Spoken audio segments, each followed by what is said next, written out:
ಬೇಸಿಗೆ ಕಾಲದಲ್ಲಿ ಜನ ಹೆಚ್ಚಾಗಿ ತಿನ್ನೋ ಹಣ್ಣು ಅಂದ್ರೆ ಅದು ಕಲ್ಲಂಗಡಿ ಹಣ್ಣು. ಪಕ್ಕದ ರಾಜ್ಯ ತಮಿಳುನಾಡಿನಿಂದ ಬೆಂಗಳೂರು ಹಾಗೂ ರಾಜ್ಯದ ಹಲವು ಜಿಲ್ಲೆಗಳಿಗೆ ಪ್ರತಿನಿತ್ಯ ನೂರಾರು ಲೋಡ್ ಕಲ್ಲಂಗಡಿ ಹಣ್ಣು ಬರುತ್ತೆ. ಹಾಗಾಗಿ ಈ ವಿಚಾರವನ್ನ ತಿಳಿದುಕೊಳ್ಳುವಂತಹ ಅಗತ್ಯ ಎಲ್ಲರಿಗೂ ಇದೆ. ಬಿಸಿಲಿನ ಧಗೆ ಹೆಚ್ಚಾಗಿದೆ, ತಂಪಾಗಿರೋಣ ಅಂತ ಕಲ್ಲಂಗಡಿ ಹಣ್ಣು ತಿನ್ನೋಕು ಮುಂಚೆ ಸ್ವಲ್ಪ ಎಚ್ಚರಿಕೆಯಿಂದ ಇರಿ. ವಾಟರ್ ಮಿಲನ್ ನೋಡೋದಕ್ಕೆ ಅಟ್ರಾಕ್ಟಿವ್ ಆಗಿ ಕೆಂಪಾಗಿ ಕಾಣ್ಲಿ, ಜೊತೆಗೆ ರುಚಿಯಾಗಿರ್ಲಿ ಅನ್ನೋ ಕಾರಣಕ್ಕೆ ಆರ್ಟಿಫಿಷಿಯಲ್ ಕೆಮಿಕಲ್ ಅನ್ನ ವಾಟರ್ ಮಿಲನ್ಗೆ ಇಂಜೆಕ್ಟ್ ಮಾಡ್ತಾ ಇರೋ ವಿಚಾರ ಪಕ್ಕದ ರಾಜ್ಯ ತಮಿಳುನಾಡಿನಲ್ಲಿ ಹೊರಬಿದ್ದಿದೆ. ತಮಿಳುನಾಡಿನ ಫುಡ್ ಸೇಫ್ಟಿ ಅಧಿಕಾರಿಗಳ ಪರಿಶೀಲನೆ ವೇಳೆ ಈ ವಿಚಾರ ಬಯಲಾಗಿದೆ. ಇದನ್ನ ಅಫಿಷಿಯಲ್ ಆಗಿ ಕೂಡ ಅಧಿಕಾರಿಗಳು ಅಪ್ಡೇಟ್ ಮಾಡಿದ್ದಾರೆ.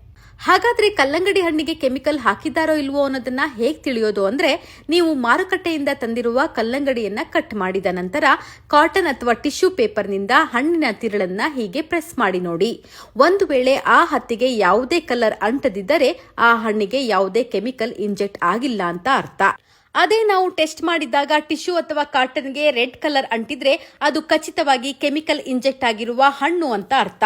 ಸೊ ಕಲ್ಲಂಗಡಿ ಹಣ್ಣನ್ನ ತಿನ್ನುವ ಮೊದಲು ಜಾಗೃತೆಯಿಂದ ಇರಿ. ಈ ವಿಚಾರವನ್ನ ಎಲ್ಲರೊಂದಿಗೆ ಶೇರ್ ಮಾಡಿ.